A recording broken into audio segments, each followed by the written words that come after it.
What's happening, sir? How are you? Hey, how's it going? Doing well. Good, man. Good to see you. Thank you for hanging out with us, man. It's exciting to have you on. Yeah, I'm looking forward to talking with you and hearing what everybody has to say. 100%, man. You and I've been connected for a long time, just virtually. Obviously followed your work for years, been in the education space now for 2 decades, and it's hard to be in the space and be an advocate for freedom without knowing about the man, the myth, the legend over here. So we got a lot of mutual friends, never gotten to formally connect. So really, really glad we're getting to do it, man. Truly. Absolutely. Where are you based, by the way? I was gonna ask you something around that too, man. So I'm in the mountains of North Carolina now. I was California up until 3 years ago, and I think there is some sort of California connection because I think you're in like maybe Texas-ish now, but you were in California, something I along. was actually born in Sacramento. My dad was in the Air Force, but I grew up in San Antonio, Texas. I lived in DC for a little bit, but I'm back in Okay, San Antonio now. But back in San for Antonio. a blip in my life, I was in Sacramento, but yeah, Okay, Texas mostly. okay, that's what I thought. So my wife and I are Bay Area, but we lived from 2008 until we moved out here in the general Sacramento area. My kids were born in Sacramento and Roseville. So yeah, I knew there was some sort of California connection in there, man. I just couldn't remember exactly what it I was. did I did a semester in college in California too at Menlo College Oh, up did at you? Okay. near the Bay Area, Yeah. and my dad got cancer right after my first semester. He's fine now. He's Okay, been good. cancer free ever since, for quite a long time now. But I transferred to a school out here in San Antonio to be closer to home, and Okay. yeah, so I played football for that little Division III school, Menlo College. They don't How even have a cool, man. football. They don't even have a football program anymore. It was so there was like 700 students in the entire campus. So 100%, man. uh, I know Menlo, man, because my wife and I were out we both worked out at Stanford right after graduating college. We were out at Stanford for a while, right by Menlo, and I got a buddy who wrestled from Menlo, and I think there actually is a person on this call who may have gone to Menlo huh. too. So yeah, small world, man. So cool, so cool. Well, in case anybody doesn't know, and this obviously going to go out to the podcast as well, you are probably the most important voice, at least in my opinion, when it comes to school choice. You got a laundry list of amazing accomplishments. The Senior Fellow American Culture Project, Educational Freedom Institute. I think you're the executive director over there. Senior Fellow over Reason. Work with Cato. Amazing book. Even better. Hey, by the way, new husband, even newer father. Congratulations. Yep. Thank you. So She's 4 months old today, baby Angelina. so I rad. just posted Oh, a picture of her on X if anyone wants to is go that check not it the out. best or what? Absolutely. Yeah. I Yeah. mean, before we had our daughter, my wife and I, when we were first talking, getting to know each other, one of the first conversations was what kind of education would we Yeah. want for our child, and homeschool all the way. And then Yeah. now after having the child, it's like I don't want to give her up to anybody. I don't want to send her to the government for sure. I don't even want to send her to a private school. I Let's get it, just figure man. out homeschooling. So Yeah, good for you guys, man. So rad. Oh, so rad. So I love seeing that for you, man. And we definitely we've got parents, from all over that are here, and we've got some of our younger mentees in our teenage programs that are joining us too, because education is what we do. Education is moving, and it's not just building the campuses we build. It is education like this. This is education, talking to leaders in their fields, learning, growing, and figure out how do I play this, apply this to my life. That's what education's all about, man. We want the freedom for that. So we're very much on the same page here. And so we're going to dive into all things education. But the first question is going to be so not thoughtful and not insightful. Okay. So here it's purely open-ended. New administration, Linda McMahon, Department of Education. How are you feeling about that whole? let's get ready to rumble. Yeah, Hopefully, let's she's roll. a wrecking ball and abolishes that crappy Department of Education that should have never been created in the first place. It was established in 1979 as a payoff from Jimmy Carter to the teachers union, the largest one in the country, called the National Education Association. It is not a federal responsibility. The word education is not in the U.S. Constitution. It's arguably a violation of the 10th Amendment. And there's already a bill in Congress now by Senator Mike Rounds from South Dakota, a Republican, to send education back to the states, which is something that Donald Trump said very often on the campaign trail, to abolish the Department of Education. And within that bill, I went over it on my X feed, like some of the details of the bill, but basically it reshuffles some things around. So like the civil rights laws would go under the Department of Justice. Some of the funding, it wouldn't just, vanish. It would be block granted back to the individual states based on how many students they have. And then they could spend the money as they see fit. You'd have more local control that way. And that's basically how it would work. And some things like student loans would be kept and moved over to the Department of Treasury. I'd say get rid of them altogether, but I guess it's more politically feasible to move them somewhere else, as opposed, and maybe get rid of them later on. So I think that's great news that there's momentum on that front. Republicans have a trifecta going into 2025. However, it does require an act of Congress to get rid of the Department of Education. It was created by Congress, requires Congress to get rid of it. And people are saying that it requires a 60-vote filibuster-proof majority in the Senate, which would be 60 votes. And Republicans only have 53 seats going into 2025. So maybe this is less likely to happen than some other things like school choice, for example. There's a nationwide school choice bill that's on the table. It already passed out of committee this year. It's a tax credit, so it's not federal money following the students. It's you keep more of your own money, and then you can use your money for education expenses at the K-12 level. And so there's less likely to have, it's not run nor regulated by the Department of Education. So you could later on get rid of the department while also having this federal school choice initiative. It's already passed out of committee. Trump already said he would sign it earlier this year. And that one has, I think, the highest likelihood of getting across the finish line. Speaker Mike Johnson already said he's in favor of it. And it's on the Republican Party platform. With the trifecta, they should have no problem passing it next year. So good, man. So yeah, that's all phenomenal news. And especially when we got a bunch of people here that are launching affiliates and home education co-ops under the Apogee umbrella. And there's just a lot of momentum on our side as well. And so that lines up really, really well against that. There's so many things. You get so much dang pushback and you handle it extraordinarily well. And I love watching Elon recently handle it, retweeting a whole bunch of your stuff. And he's like, he's on board with the Corey train too, which is awesome. I want to start, one of the things we talk about endlessly, and I hate it because it's a cliche term, but the whole critical thinking. We understand critical thinking means you've got to think about your thinking.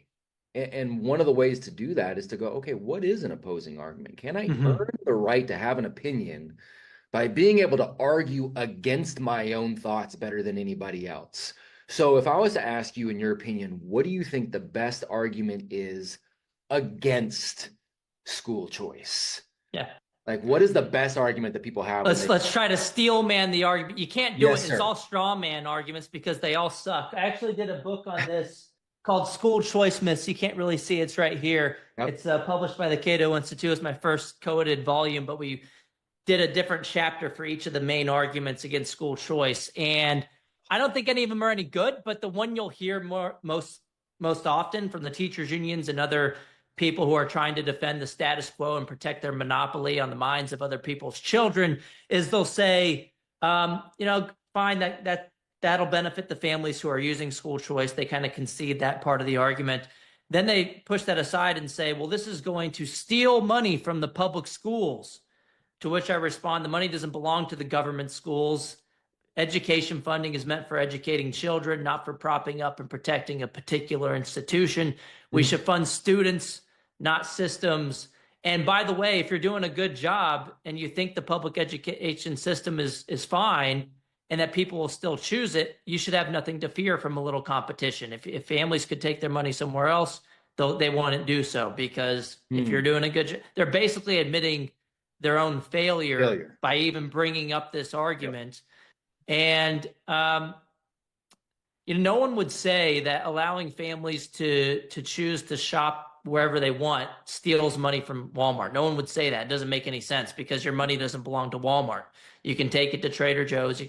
And if you think about it, if you continue that logic, we already have a lot of other taxpayer-funded initiatives where the funding follows the person or the decision of the family. You think about higher education. We already have school choice vouchers for higher education in a way. They're called Pell Grants. Pell Grants, you don't have to take it to the community college. You don't have to take your Pell Grant to a state-run university. You can take a Pell Grant to a private university if you want, even a religious university. We do the same thing with pre-K programs like Head Start, Right. which I'm not saying we should support any of these other programs. I'm just saying when we do spend money in other areas, you have a lot of the same people supporting those programs where the money follows the person, but then they don't support the money following the student only when it comes to that K through 12 education realm. So pre-K, you can use the pre-K funding from Head Start to go to religious pre-K providers if you want. The funding follows your decision. Think about food stamps. You don't have to take your food stamps to a government grocery store. It's obviously not an assigned grocery store. It follows your choice. And I'm not arguing whether or not we should have these programs at all. Just if we're going to spend the money, we should fund people as opposed to buildings. We should fund students, not systems. So good. And one last technical point on this argument is that with most of these programs, and we've had about 12 states pass universal school choice in the past 3 years alone. In the past 3 years, we've had more advancement on school choice than in the preceding 3 decades, which, as an aside, by the way, is because the teachers unions overplayed their hand. They fought to keep the schools closed. People got to see what was happening in the schools through Zoom learning, which they were calling it remote learning, but we should have called it remotely learning. There wasn't a lot of learning going on. But families did get to see that there was curriculum that was not aligned with their values. They weren't focusing on the basics. And so families started to show up at the school board meeting. That democratic accountability that we heard about didn't actually work out all that well. They labeled us as domestic terrorists for pushing back against critical race theory and gender ideology.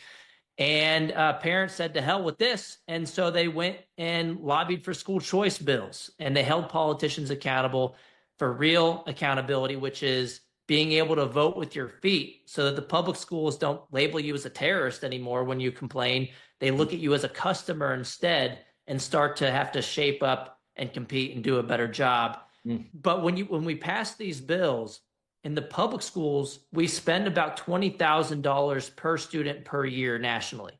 It's higher in some states, lower in others. Like in Florida, it's like 27% less than the national average, which is 52% higher than average private school tuition in this country. It's a ton of money. We've increased spending in the public schools by about 164% after adjusting for inflation since 1970. Have the outcomes gotten 164% better? Obviously not. But when we pass these bills, it's typically about half of the funding follows the student. And so for the public schools, it mathematically works out to where if you're not losing all the money, but you're losing the full student on a per student basis, they end up better off. It's just like if you stop shopping at Walmart, you went to Trader Joe's, and Walmart got to keep, I don't know, half of your grocery bill funding each week. That wouldn't make any sense, but it would be a great deal for Walmart. I would argue this is a good deal for the public schools, that they get to keep any money at all for students who are no longer there. So the thing is, they want all the money. They don't just want 50%. They're greedy. They want everything, and they don't want to have to educate the kids. And in some places, they're not. In Chicago, they have about 50 schools that have 0% math proficiency. Not a single kid proficient in math. In like 50 schools, they spend about $30,000 a year. And their teachers union boss, who fights against school choice, called it racist last year. She sends her own kid to a private school. Total hypocrisy across the board. I love the way you lay out those arguments. I love the way you show the parallels, because it just makes it so clear, especially for parents who don't really understand that there is such a fight here. When you use those parallels, it just makes it undeniably clear. And I also love when you call out so many of these people, and you've done that for years, where you're calling out these people who are theoretically in support of one thing, and you're like, and you guys in your family do this. That's an interesting thing. I love the way you throw that out there, man. What, if any, you mentioned the school choice, the racism side of that. What do you say? Because that is one of the things that people argue, right? The school choice is going to exacerbate educational inequalities, right? It's going to lead to further racial and socioeconomic segregation, right? That's one of the most common arguments. That is the status quo. We have highly segregated government-run schools today. Why? Because they're determined based on your zip code, and neighborhoods happen to be segregated too. And by law, by law, they are required to segregate kids. If you don't live on the right side of the line, well, you don't get to go to the school. And so by their very nature, they segregate. You look at the statistics on the public schools, they are segregated. And if you look at the studies that exist today, school choice tends to lead to racial integration because you have a segregated school system. You allow people who couldn't afford it before to go to private schools with a voucher with basically money that we're already spending through the tax system already. In fact, it's less than what would have been spent in the government school. It leads to racial integration. I think about 6 out of the 7 studies on this topic find positive effects on racial integration. And by the way, when you're choosing your school, if that leads to sorting, I would not call that segregation. Segregation is something that happened in this country a long time ago through government force, voluntary selections. If anything, I would call that stratification, not segregation. And so force, coercion versus voluntary activity is a lot different. But the argument goes from the other side, what they'll mostly... so they'll throw out the racism thing, but then they'll retreat. They'll do the whole Mott and Bailey thing where later on they'll make a genetic fallacy argument. They'll say, well, people a long time ago used vouchers in the 1950s in order to escape the desegregation of public schools. And whether that's true or not, they forget other side of the history. In Virginia in the 1950s, you had the teachers union, the Virginia Education Association, locked arms with staunch segregationists to oppose vouchers. Why? Because they knew that when families get a choice, that would actually lead to integration because the schools were already segregated. And that's what the evidence bears out today. I mean, and I think this argument may have had a little bit more power a few years ago when people were afraid of being called names. But now it's been used so much. When you call everything racist, nothing is really racist, and I mean, when we should call out things that are truly racist, but when the Chicago Teachers Union, yes, they called school choice racist, and then she sent her own kid to private school. Total hypocrisy. They were calling reopening schools racist. That's right. I mean, they called it misogynistic to reopen schools too. They deleted that tweet in December of 2020. But then just yesterday, I called out the same union there was an editorial in the Chicago Tribune. And they were pointing out the data showing that 4 out of every 10 Chicago public school teachers were chronically absent. I mean, monkey see, monkey do. I wonder why the students are absent too. They're learning it from the teachers. And the Chicago Teachers Union responded, at least 2 of their responses from different people within that organization said that the Chicago Tribune, by calling them out for not going to work, that they must hate women, that it was misogynistic to call them out for not going to work. I mean, no one was pointing the finger at women. I mean, and where did that come from? I mean, it's just they throw everything at the wall, every buzzword they can to see what would stick. And now when they try to use this weak argument, which is not an argument, it's just intellectual ridiculousness, and people are starting to figure that out. It's either it's dribble or drivel, right? It's one of those. Oh, that was another one I called. That was so funny, man. Yeah. Their members said, I can't believe this uninformed dribble. Dribble And instead of dribble. Yeah. they said dribble, and that was free advertising for homeschooling and school choice too. And It so I had to always post is, that. man. And it wasn't just that the teacher, put that out there. The Yeah. union had someone make a graphic with that quote. They Yeah. used that as their one pull quote out of the full thing. They go, oh, it's the best quote. We're going to use this one. And it happened to have a misspelling. Unbelievable, man. Yeah, you're right. And they are consistently our best advertisers for doing something different. They will consistently, always and forever help us on that. There's a lady out of, I want to say she's out of Missouri too, and she's a Caucasian lady, blonde, older, not older, probably my age, in her 40s. And I can't remember her. I want to say there's like I can't remember her name exactly. She's somewhat intolerable. I believe she's a teacher. She argues against you quite a bit. She's barked at me quite Oh, a few times. where is she from? I want to say Missouri. Oh yeah, she deleted her ex account. Good riddance. Did she? Okay. Yeah. Okay. Yeah. And she couldn't handle the heat anymore. And I don't know, and I don't know. Yeah, I don't know her. She's never shown herself as an adult that was open to conversation. So it was more along attack. So I ended up ignoring her. But her beef a lot of times ended up coming around the rural communities, right? Because I'm glad you brought that up. Yeah, so the argument goes, well, school choice is great in every other state that's passed it, which, by the way, all of those other states have rural communities. But, in my state, I'm special. In Texas, where I live, they've used this argument too. We have rural areas in Texas, so we can't have school choice here because in rural areas, they're less likely to have private schools. And by the way, that's also going to destroy our fantastic rural private school. I mean, it's like the 2-button meme. If you've seen the meme where the guy's sweating, he doesn't know which one to pick. And it's used as a way to highlight things that are logically incompatible with one another. They'll say on the one hand, we can't use school choice. My constituents don't want it. And then they'll say, two, the public school is the only option. But then two, if people get a choice, that's going to destroy the fantastic rural public school.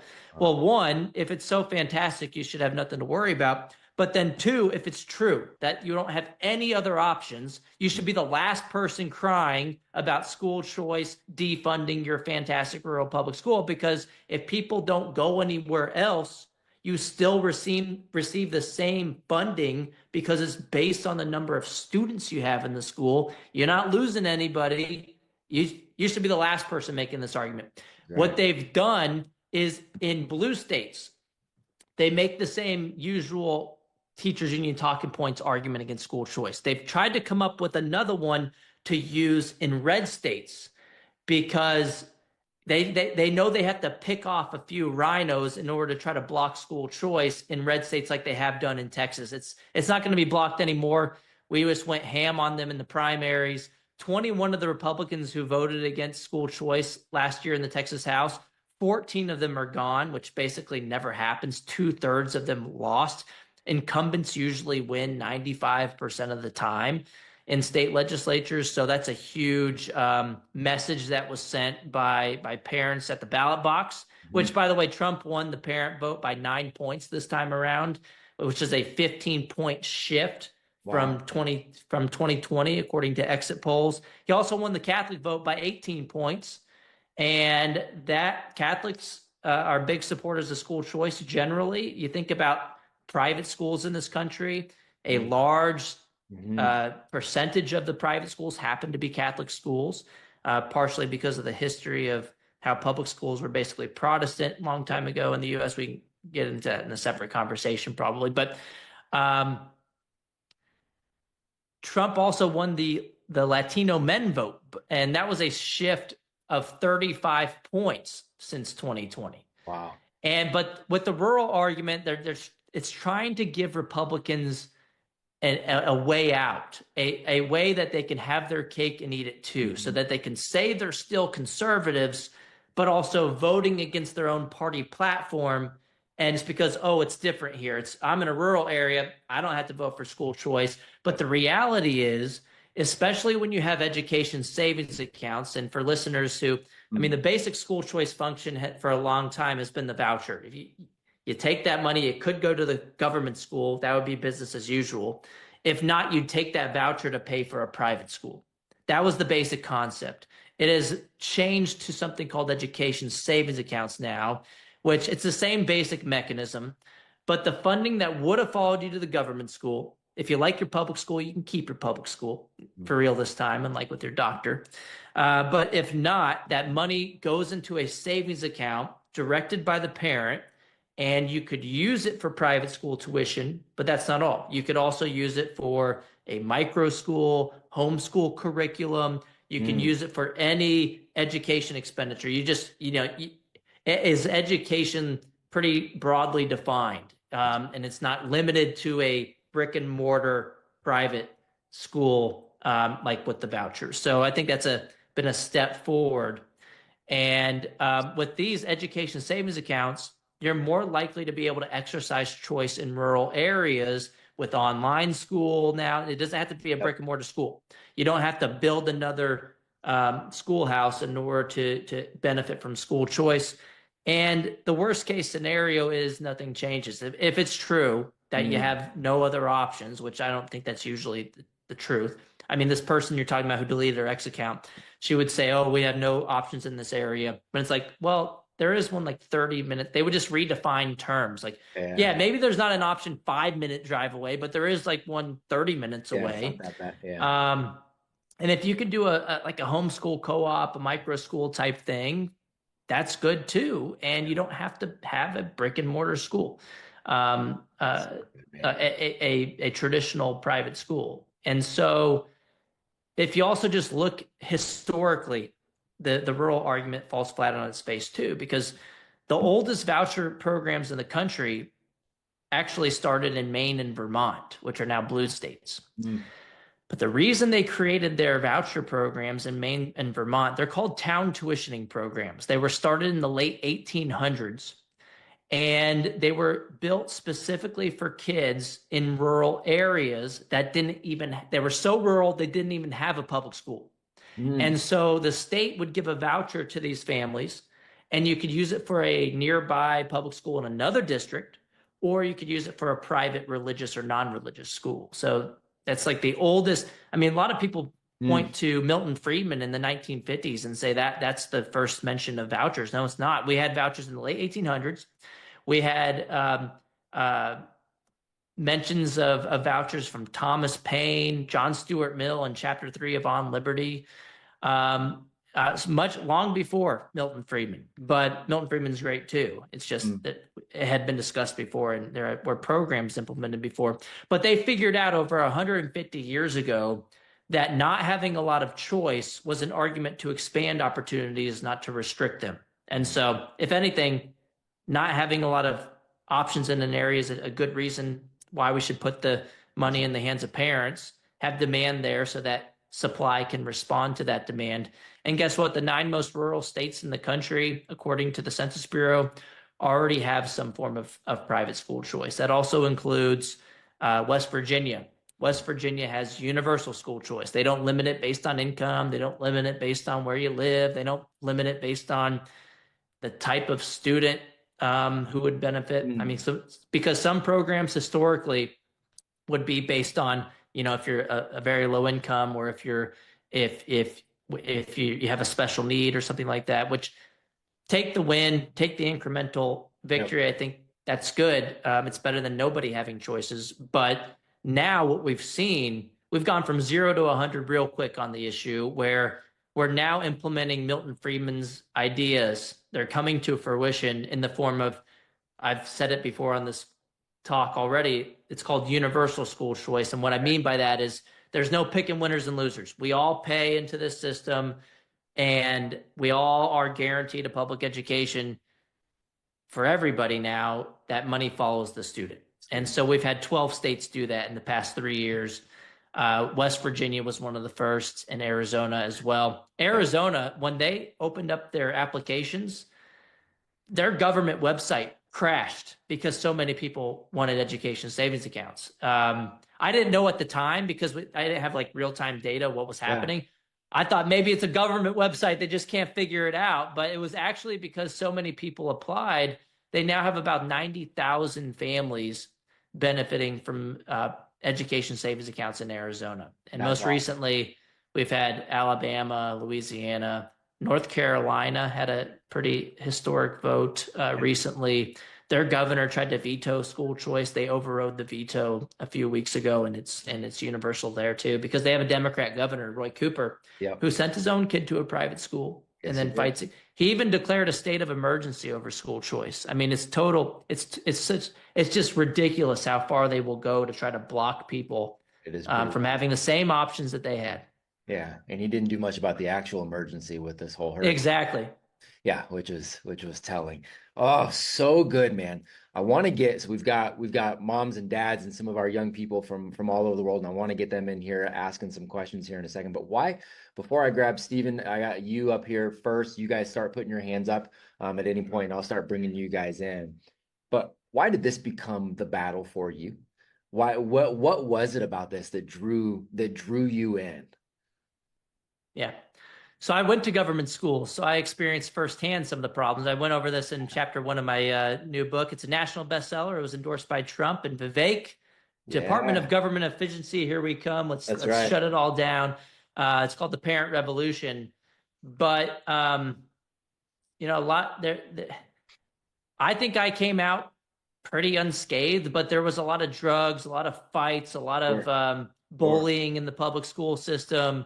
And I don't want to send my daughter around that kind of stuff. A lot of people talk about how, oh, you can't homeschool because of socialization. Well, they're not going to fit in with society. Have you seen society? I don't know if I want my child to fit in with that society. I've seen society. I don't want to be part of it. But you can capitalize on the positive forms of socialization with home-based education by having sports or other community activities and minimizing the negative impacts that are forms of socialization too in the government schools. And by the way, whenever we talk in class, they tell us to stop socializing. So I don't know what they're talking about.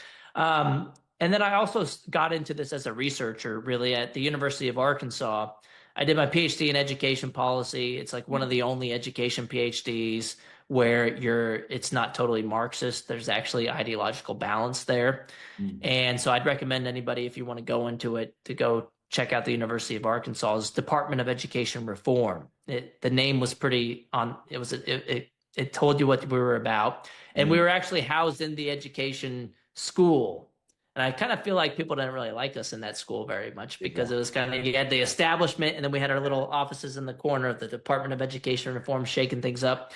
But at my first study there linked the Milwaukee voucher program. It started in 1990 to a long-term outcome, which was crime reduction. We had student level data. In Wisconsin, it's really weird. If you have a few identifiers, you can look up people's any of their adult criminal records. It's crazy, whether they were convicted or discharged. And so we were able to look at the student level data. I mean, we obviously didn't publish the students' information when we de-identified it all, and found that using the private school choice program was associated with about a 52% reduction in drug-related crimes, about an 80% reduction in property damage-related crimes. And so it shouldn't really surprise us all that much that getting to go to a better school, being around a better environment where you're not around gangs every day, you might be less likely to be involved in gang activity. Thought about it, right? You might be less likely to be involved in the criminal justice system. And if you get a better education, you're more likely to get a job. If you have a job, of course, you're less likely to be involved in crime as well. A side finding we also found, because the information was there, it wasn't even one of our initial questions, was we found a 38% reduction in paternity disputes, which could be caused by out-of-wedlock births.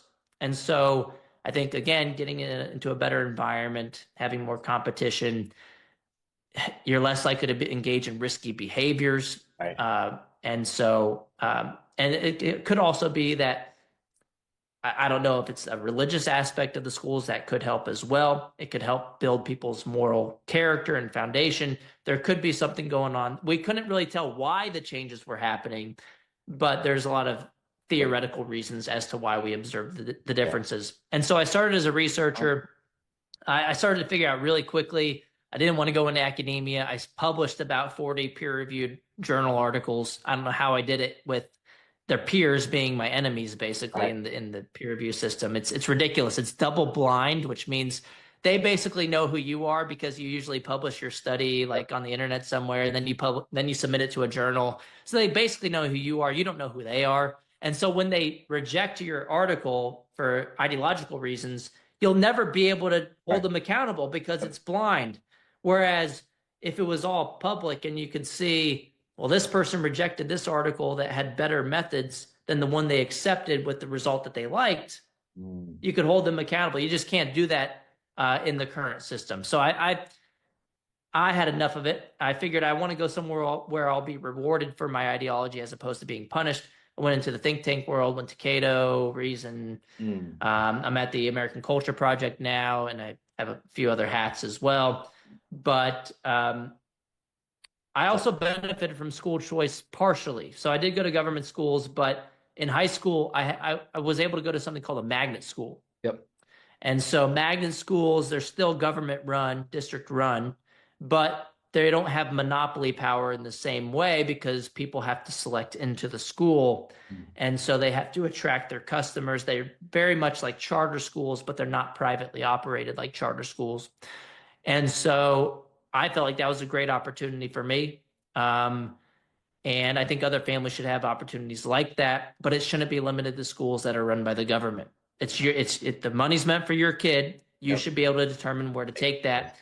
Um, it's Wow. like oh, you can choose what drink that you have as long as Coca-Cola makes it. No, you should be able to choose whatever. I mean, as long as it's education, right? So That's awesome. that's part of my experience. That's really good. And that socialization piece, man, and we get that, ad nauseum, have that conversation. And it's almost, I feel like I've had that conversation with almost every person on the planet, and then every day proves me wrong. And we have more of those conversations, but most people get that. And what you're saying right there, there's a quote that I've been leaning into lately, and it was brought to me within the last month by two guys who I think may even be mutual friends. So Connor Boyack, Yeah. is a good friend, and then TK Coleman as well. And I know TK was over at Cato and did some things over there for a while too. Connor and I have a book together. It's called Yeah, Mediocrity. man. 40 ways government schools are failing today's kids. We had this idea at the 40th anniversary of the Nation at Risk report, Mm. where there was the report that came out saying that Mm. our scores are so mediocre that it would basically be viewed as an act of war if another country had imposed this mediocrity on us. So, Oh, so yeah. good. So Connor and TK within the same week both mentioned to me in separate conversations this quote by G.K. Chesterton talking about the fact that education really, it's not about subjects, it's really this transferable way of life. Right. And in anything you are sending, anybody you are partnering with, anybody you are sending your kids to, you are giving them a nod to transfer their way of life into your child. And if you start to take a look at that, you really start to dive into, okay, who do I want them to be around, specifically for a long amount of time? And when you start throwing government schools in the mix and all of the environment there, you're hard pressed to be able to find some positives on that. I think it's just a powerful way to look at it. Yeah, Vodi Bakum said it best. We cannot continue to send our children to Caesar for their education and be surprised when they come home as Romans. Dang. Well, the good news is parents aren't surprised anymore. I think most of them have woken up. There's been a mass exodus from government schools. I think about 1.5 million families have left. And homeschooling has basically doubled or tripled since pre-pandemic times. Yeah. Charter schools up, private schools up. And so people are already voting with their feet even before we've kind of had a lot of school choice success. It's going to be amazing to see what things look like in a couple of years. But yeah, I see it the same way. I see schooling almost as an outsourcing of parenting. It's not something we really like to talk about much because it doesn't feel right. Okay. But you can define it another way if you want, but for 7 hours a day for 13 years of their lives, they're going somewhere else, and people are instilling, and there's no such thing as a curriculum neutral school. Or even if the curriculum did focus just on the basics, the teachers have their own values, and that's going to rub off on the children, whether we like it or not. And they can do their best to try to not be biased, but I think that still kind of rubs off. And just by watching them, they're going to learn traits from those people. And at least with school choice, you get to determine That's right. the group Yeah. that is kind of Is there helping a you raise your values child. alignment at all? Yeah. Yeah. Yeah. But that's also why I want to homeschool at the same time, or do a micro school thing to make that choice, or raising of my child as close to home as possible. Love it. So Right there with you, man. Right there with you. All right, let's get some of these guys in here. Mr. Clifford. Yes, Corey. Thank you, Matt. Corey, you've been an inspiring figure, man. I've been watching you and reading your content X for years. So to get a chance to come on this call, thank you for coming on, speaking to us. I have a couple questions. One you answered already, so I'm not going to dive into that because you were great. But one of the things I really like about your comparisons to school choice and zip codes where parents are limited on where they grow up, and that's why people move to certain zip codes. What if people were limited to their grocery shopping? They can only yeah, shop in exactly. certain zip codes. I thought that was brilliant, and one of the things you said really put a light bulb onto my mind. Um, you being an author, one of the things Matt talks about is ask more personal questions. And during COVID, I started writing patriotic and motivational children's books because I was sick of what my kids were learning about too. Um, and I'm learning that there's a pretty left bent on publishing houses and literary agents. And so you being an established author, how did you break into that knowing that you were more on the conservative side? And what advice would you give someone like me? Yeah, so when I started out, it was a little easier. I was at Cato, and Cato has their own in-house publisher. So I didn't have to go find a publisher for that one. And then with Connor, our book was published by his libertarian think tank called Libertas in Utah. And so that was easy. But then, this The Parent Revolution's the national bestseller that was, it helped that I had other books, already floating around. But before I wrote The Parent Revolution, I had one of the publishers actually reach out to me and ask me if I wanted to send them kind of an idea. And so it was basically like, it was one of the big top 5 publishers. And I was like, I don't really know if I want to do this at this point. I was busy with a lot of other things at the time. And then after, I said, okay, let me think about it. I started coming up with a proposal, and, I got tied up with other stuff. And then I had an agent reach out to me with a PR firm, and they do book kind of shopping around, like proposal shopping. And he kind of got me thinking about it again. I said, well, why do I need you? I already have an offer from someone else. Why do I need you to? He said, well, we'll be able to kind of put it out to other people. Maybe we get you a better deal. And if we don't get you a better deal, we won't take it. We won't charge you anything. And so I ultimately went with them, a PR firm, and they actually did get me a much better deal. And so I went with them. But there are, a few imprints within the big publishers that do have conservative leanings. So my book, The Parent Revolution, was published with Hachette, and they have a conservative imprint that I went with. I think all the big 5 have some type of conservative imprint. HarperCollins has a conservative imprint. They do. I think what I'm running up against is the literary agent too. Like that's the first step because you must have an agent in order to submit your work. And many of the profiles that I'm reading and that I'm applying for, they kind of they don't really speak to the values that I'm in the books. It's you could tell with their previous submissions, with their previous done. So I'm keep searching for more. It's really tough. I mean, it's not something it kind of fell in my lap. So it's kind of hard for me to give advice on it. But I will say it is tough because they do look at just like how big is your following, how like they want to know like how many books they're going to sell. So that's. You can have the best idea in the world, but it may still be tough to sell it just based on what's your following, what are your connections, who will host you for events and stuff and book talks, and that all goes into the proposal as well. So if you can put that information in there, as opposed to just the brilliance of the book, I think that's always helpful. Yeah. Thank you very much. Yeah, and I'm glad you asked that. I'm glad you asked that, Stephen, because I think that is a big part of realizing the importance of brand at this point, right? And continuing to grow that too, because the books are fantastic. And so it's growing that platform so that organizations will look and people will start coming to you too. And I remember talking to Seth around that concept a few years ago. You know, we were talking about the fact that, look, you start to get a brand, things will start to come to you as you start to build more and more. And it's not just doing the crazy stuff to get noticed. It is the continuing to build, it's continuing to push. And we just got to get your books in the hands of more and more people and start building a platform around that. And that may be a few years, you know, of a game, but Yeah. those will start coming. So someone had a good chat. Have you considered self-publishing? So I mean, that's another thing. Like Amazon, you can Yeah, self-publish too. And that's what I've been doing. So I've been Mhm, self-publishing through Amazon, and now it's just more about getting it to a larger audience because the people that have read them and our mhm. responses back, and I'm speaking at now public schools and private schools now. I'm doing assemblies and speaking about some of the lessons.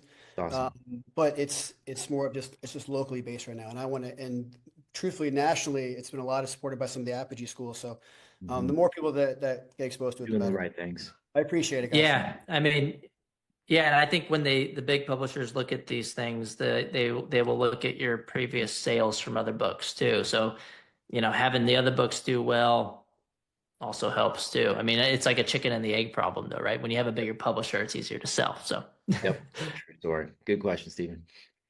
Let's get Lynn's in here. Hi, thank you so much. Oh my gosh, you excellent content, just great. You mentioned a book in the beginning, because yeah, I'm looking at starting an Apogee affiliate, and I've been talking to a couple of people, and I'm talking about school choice, and again, like all of these arguments keep kind of coming up. So the book that you mentioned in the beginning, I would love to get the name of that yeah, kind of disputes all of those, so that I can kind of have that in my back pocket. yeah, it's called School Choice Myths. School Choice Myths. We knocked down like 11 or 12 of them, and it's a co-edited volume. There's different authors that do different chapters on it. You could also just, I mean, look at my Twitter. I mean, it's almost at this point better to just look at how I respond to people on Twitter when they make these arguments. That requires you to go dig for them, or you could ask me for them, and I can send you my response to different arguments. But with books, the tough thing, you know, books are great because it gives you a lot of information, but when it comes to, and the parent revolution does hit some of the myths too.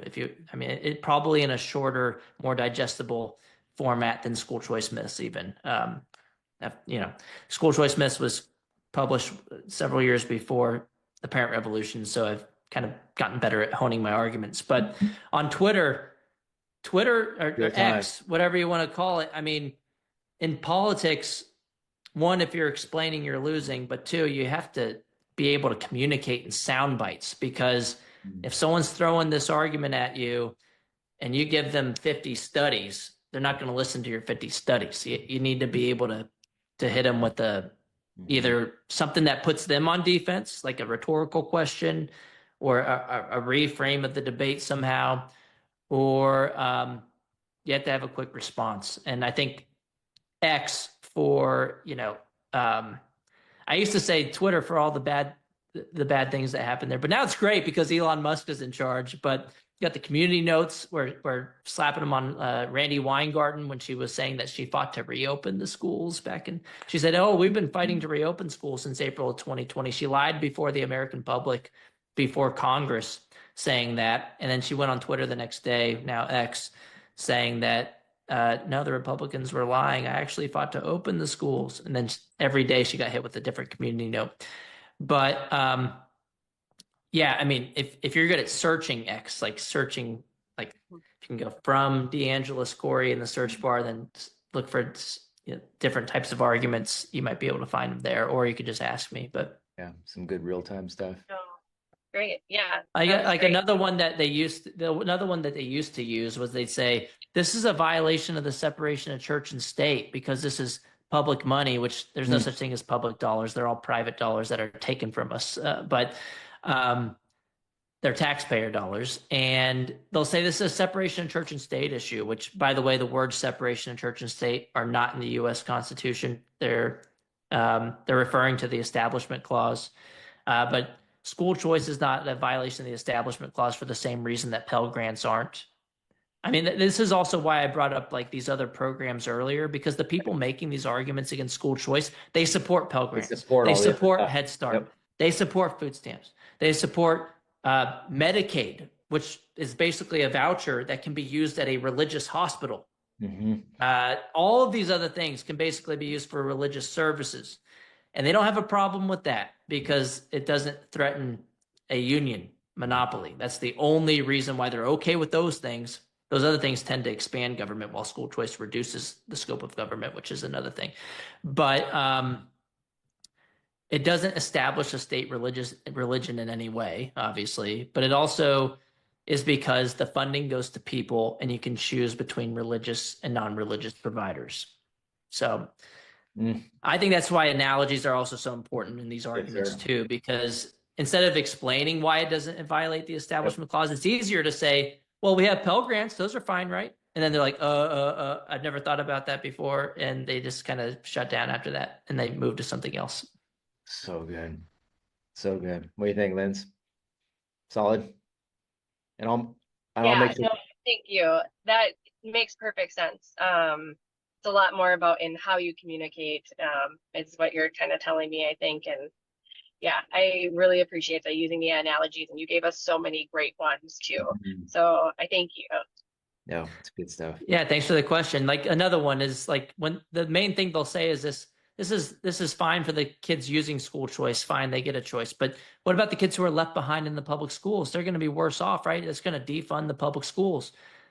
And instead of getting into the long explanation that I got into earlier, if you're actually just like talking to someone casually, I would just say, well, why would that happen? I think the public school is great in our community. What are you talking about? And then that puts them in a weird situation where they'll have to say, No, oh, shoot, I have to admit it's not. Yeah, and they don't want to do that. So maybe they'll say, oh, yeah, you're right. And then they're all good.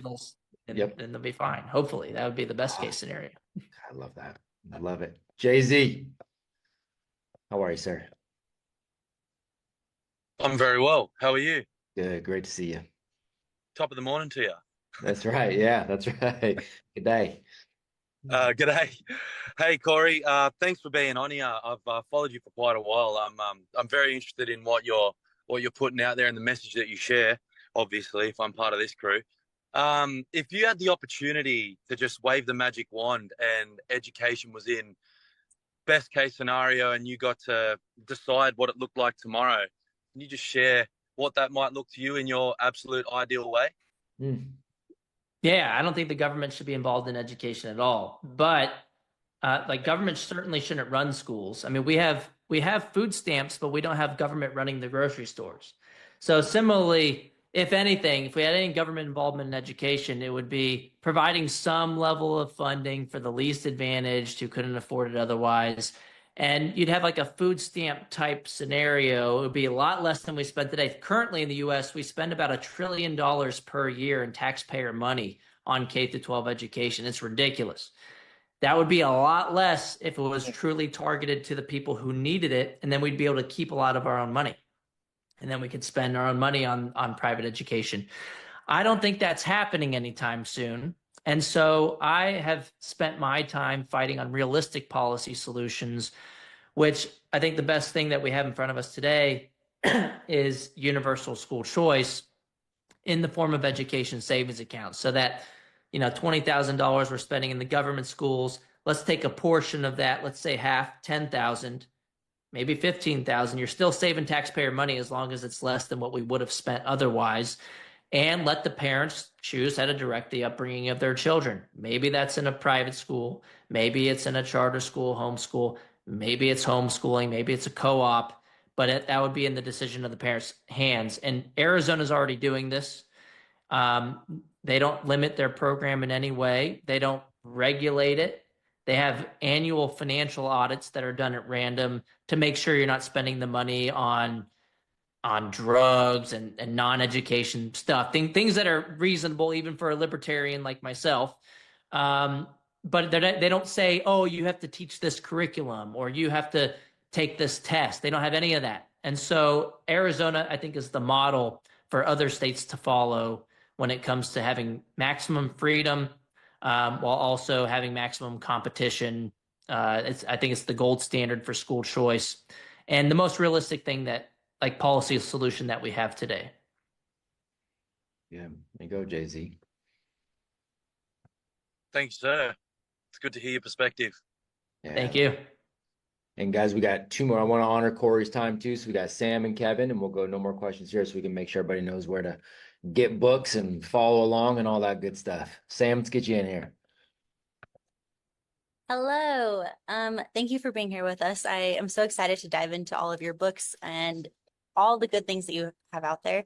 I was a public school teacher, and a couple of years ago, like hearing these conversations, I would have been like, but what about the teachers? You know, like there's so many good teachers in there that are trying to do their best. And so I'm hoping to get your insight on, like, you mentioned the quick responses. Like, what are your quick responses for people that are, you're anti-teacher and you're not supporting teachers? So what are kind of your responses? There are teachers in private schools. Parents are the first teachers for their children. So what about them is my kind of knee-jerk response. But the more realistic response is that I agree that the traditional system is not treating teachers well. I mean, you look at the amount of money we pour into the system. I mentioned earlier, since 1970, we've increased spending by 164% in real terms in public schools nationwide. But teacher salaries have only increased by about 3% in real terms. So where's all the money going? It's going to people like Randy Weingarten, who make over $500,000 a year, who fight to keep the schools closed. It goes towards administrative bloat. You look at data since 2000. We have this on a national scale. We have it within states too. But since 2000, we've increased, the number of students have increased by about 5%. I share this graphic on Twitter and Instagram pretty often. The number of teachers in the system increased by about 10%, but the number of administrators in the system increased by about 95%, about 18 times the rate of student growth. And if you zoom into different places, you can see this happening as well. In Chicago, their student enrollment shrunk by about 20% since pre-pandemic, or 10 to 20% since pre-pandemic levels, but their staffing has increased by about 10 to 20%. So in what other industry do you go on a hiring spree when you're bleeding customers? I mean, it makes zero sense. They have no competition. But it's bad for the teachers too, when if you have no competition, you don't have any incentive to spend the money wisely. And what would be the wise way to spend it? It would be in the classroom on the teachers who are doing a good job, but they're not seeing the money. So I like to, usually you'll hear teachers say, like, I already have to dig into my pockets for supplies. Like I'm already not making enough as it is. And I'll say, I agree with you, but the problem isn't with your competition.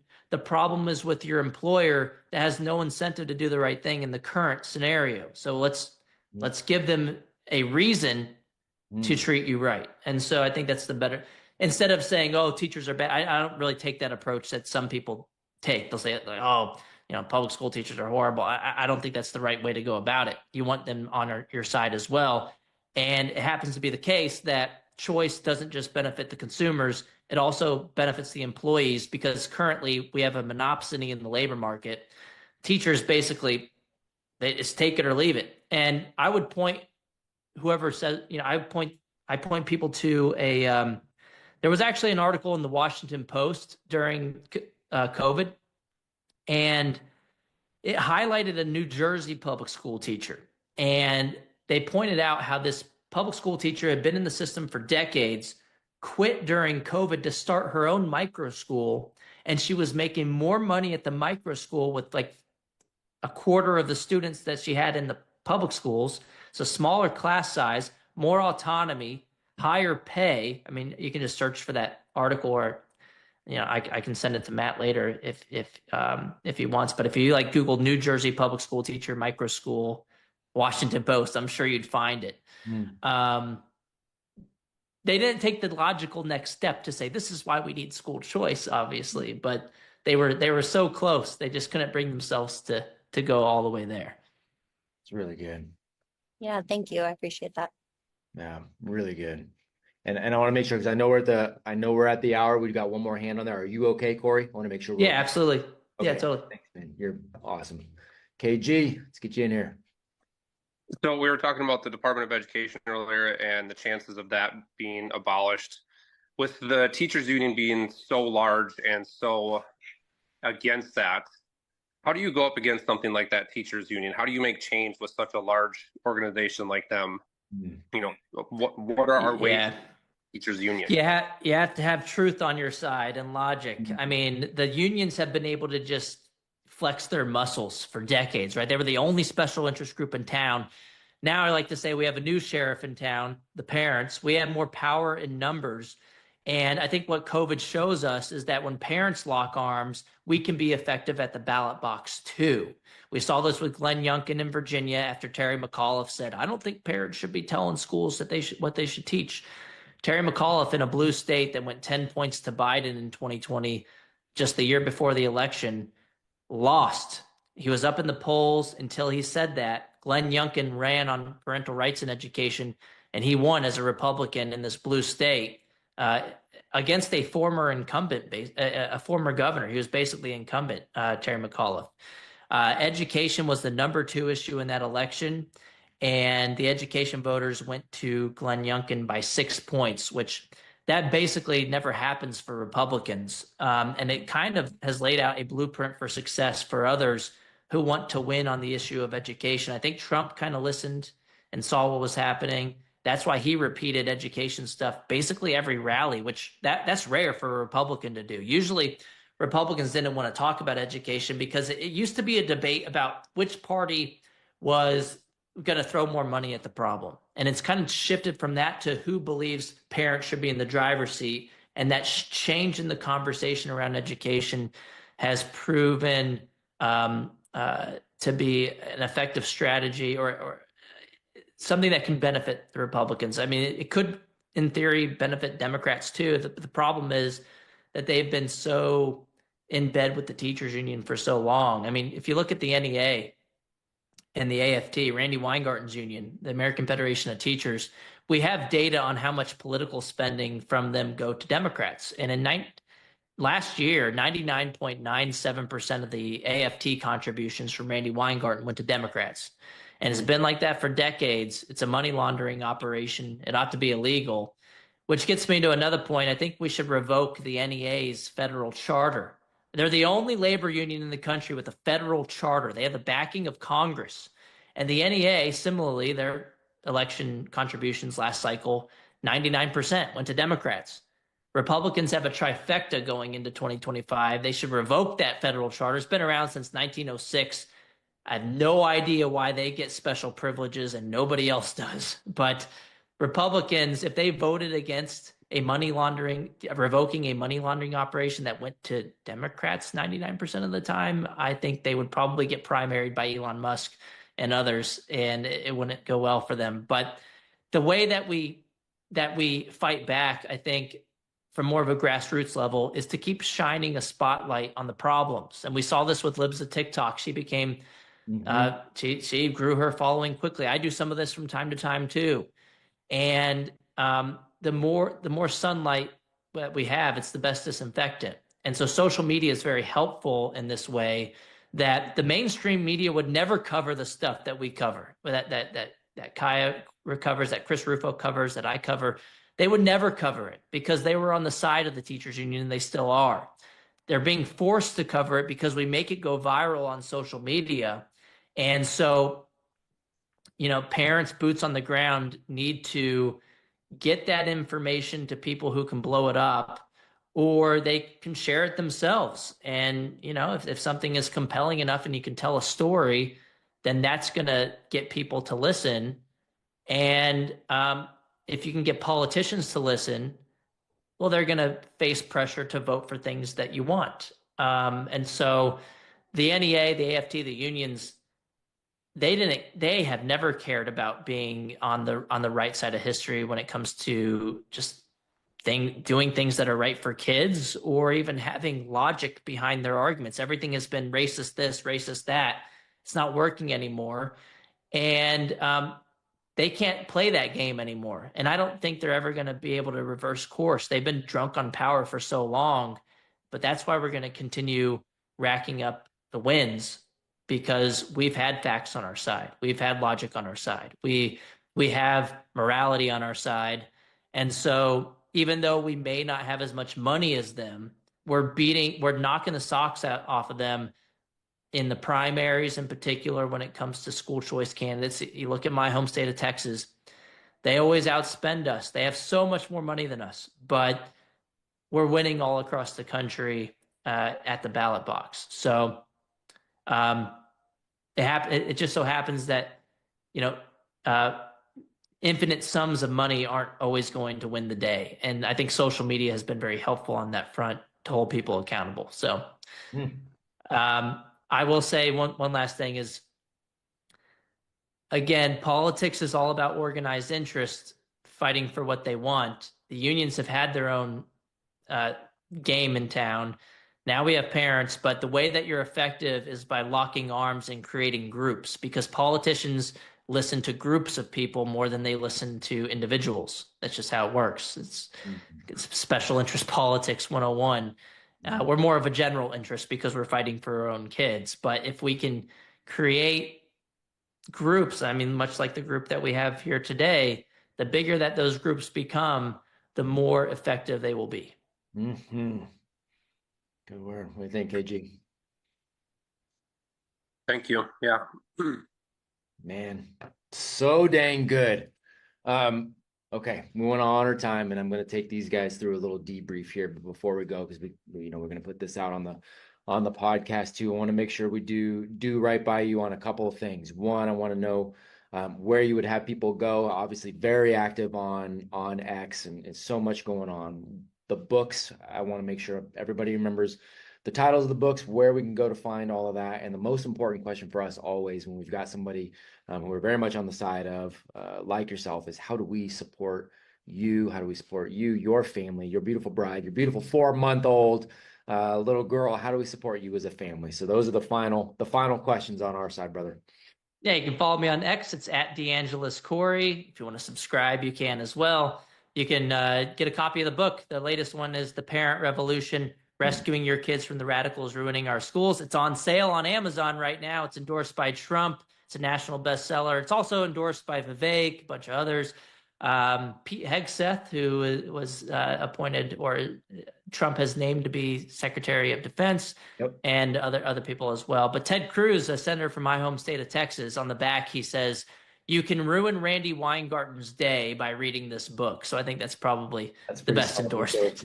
And yeah, so check out the book. It's on Amazon. It's on sale. Follow me on X. And if you want to contribute to my place of employment, I'm a senior fellow at the American Culture Project. Beautiful, man. Oh, brother, so grateful for you. Grateful to be in this battle with you. Grateful for your voice, and very much here to support. We've got your six as an organization too, whatever we can do, man. I'm going to take these guys through a little debrief. I'll reach out to you. I'm going to shoot you a text a little bit later. I want to send something to your brand new little baby too, just as a small thank you, man, because we're on your side. Absolutely. Thank you so much, Matt. Glad you had me on, and I'm happy to join you again soon, hopefully. Awesome, man. Would be our pleasure. We'll keep the conversation rolling. I appreciate you, Corey. Thank you.